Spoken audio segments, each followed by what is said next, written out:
Hi there, I'm Cora Louise. I am an artist and character designer, and today I thought I would discuss how to exercise your imagination, so how to develop deeper ideas and to gain a unique creative perspective to your art. It's always great to practice imagination so you have something to draw back from when you're experiencing art block or the general creative fatigue. It's a muscle just like any other, so let's talk about it. Anyone who creates will feel their imagination react to the ebbs and flows of everyday life. I know I definitely do. The last few years, I've felt those sudden sparks of ideas have appeared less frequently, especially compared to when I began creating art as a career. It came much easier to me then than it does now. That's possibly because I have less time to create than I once did, ironically, or any of the other myriad of factors that will have an influence. But I do feel I am regaining that excitement for inventiveness slowly, and I've realised that imagination can be practiced and tools can be gained and utilised for when creativity feels more laborious than usual. Let's begin by talking about focus, which might seem an unusual topic to do with imagination, but I've recently started reading Stolen Focus by Johann Hari, and although I'm only just over 50 pages in, there are already many compelling discussions about how distraction can disrupt our lives and how that also affects creativity. In particular, something which Professor Earl Miller calls the creativity drain, caused by having too many different tasks or focuses running at the same time. Here's a segment from the book where he talks about it. You're likely to be significantly less creative. Why? Because where do new thoughts and innovation come from? Earl asked. They come from your brain, shaping new connections out of what you've seen and heard and learned. Your mind, given free, undistracted time, will automatically think back over everything it absorbed, and it will start to draw links between them in new ways. This all takes place beneath the level of your conscious mind, but this process is how new ideas pop together. And suddenly, two thoughts that you didn't think had a relationship suddenly have a relationship. A new idea is born. But if you spend a lot of this brain processing, time switching and error correcting, Earl explained, you are simply giving your brain less opportunity to follow your associative links down to new places and really have truly original and creative thoughts.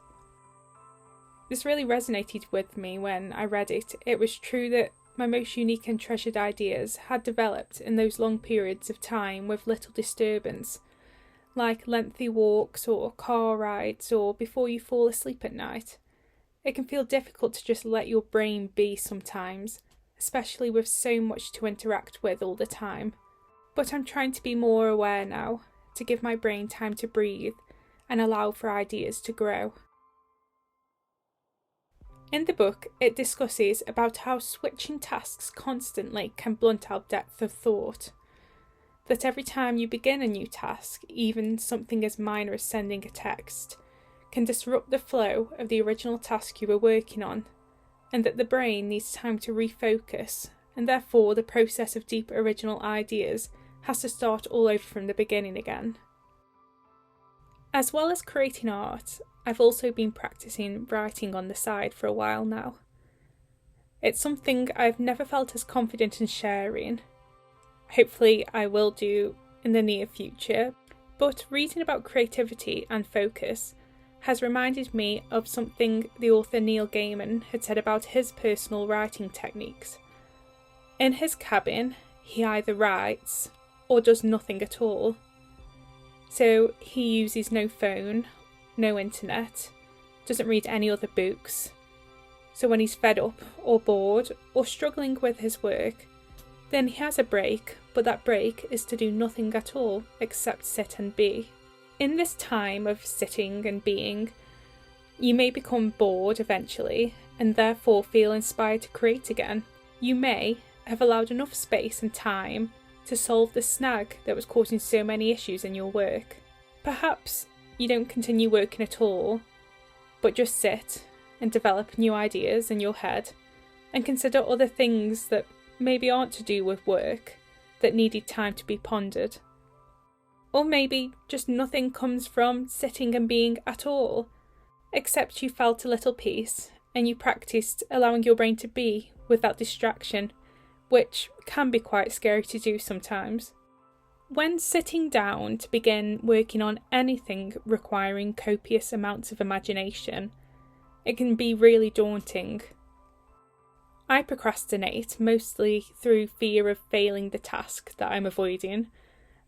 I think most people can relate to that, whether that's when they're creating art or writing stories or writing essays in school.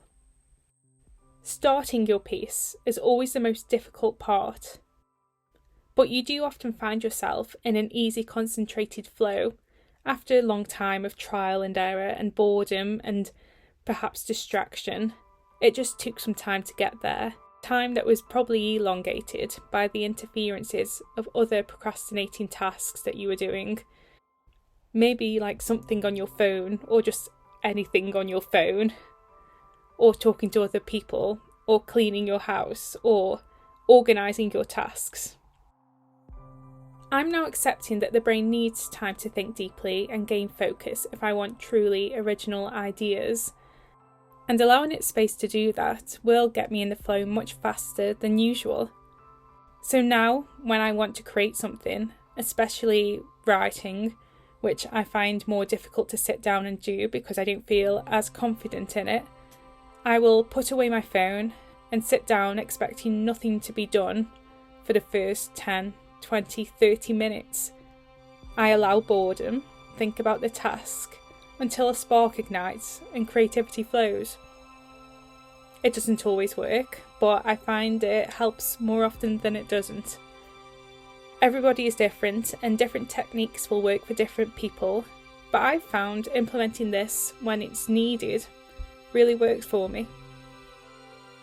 For part 2, I'm going to talk about taking notice, which links back to part 1 with another Neil Gaiman quote, who says, "You get ideas from daydreaming, you get ideas from being bored, you get ideas all the time.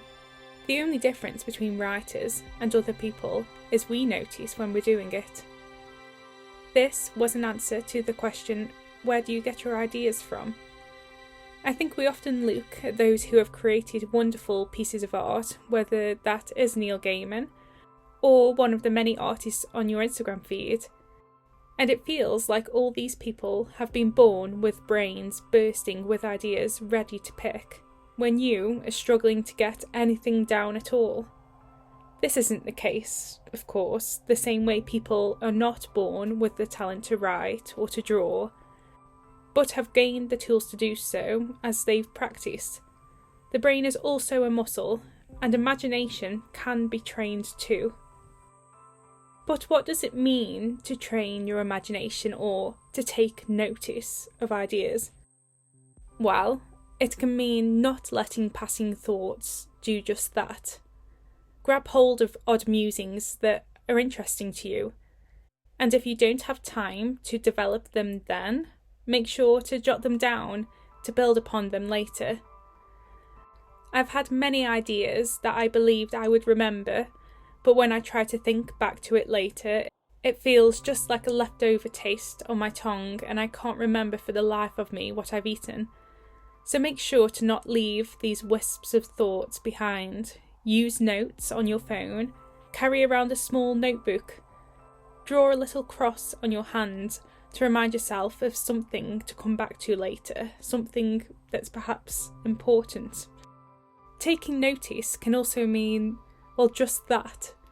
Inspiration can be pulled from anywhere, no matter your surroundings. It can be somewhere you've never been before, and then you see the sun, the sand, the archaic buildings, or the new buildings, or the new people are inspiring all sorts of creativity. But you can be inspired in the most familiar of spaces, your local cafe or park, the stop sign at the end of your road, the neighbour's cat, or the mushrooms sprouting in the garden, or the things you've surrounded yourself with in your home, in your bedroom, things most personal to you, pictures on the wall, paint spatter on the light switch, bare patches of carpet and the people that are walking over it. Spend some time looking at the things around you now. Try to see them in a new light. Think about drawing them, writing about them, and what other things could go with them. Help grow them into something new. This all links back to focus, something that I do actually think is very important to imagination. Giving yourself time to be inspired by what's around you will help generate ideas. This can also be done online. Pinterest is great for rummaging around for revelations or collecting those things that have kindled within you a rush of dopamine, but also in everyday tasks and events.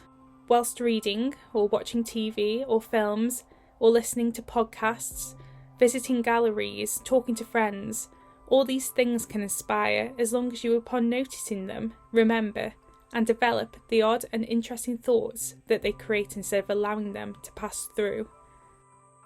But how do we take notice or practice inspiration if nothing is inspiring us at all? Or how do we develop those ideas that have inspired us? Well, back to Neil Gaiman, he also talks about asking yourself simple questions like, what if? Or if only? Or I wonder. Whilst out and about or in your home or anywhere, spot something interesting, maybe a colour, or someone's bag, or an interesting plant, or a comment you've overheard over a cup of coffee on the table next to you. And ask a question. Perhaps, what if the bag was hiding something secretive? Maybe a present for someone they are waiting for. Perhaps it's something monstrous, a beast pushing at the zip trying to escape. Or it could be a letter from a past loved one that they never leave the house without. But what does it say? Is it romantic? Is it kind? Or sad? Or does it say they are implicated in a crime from their youth? Twist and turn the objects, places, people and ideas you have, like you're holding them in hand. What happens when you turn them to the light? Or put them in the dark? Do they look the same from every angle? What happens if we put these 2 or 3 things together? And what will it create? Margaret Atwood, another great author, in the trailer for her masterclass, talks about looking at situations from the other side, flipping the perspective to create more interest.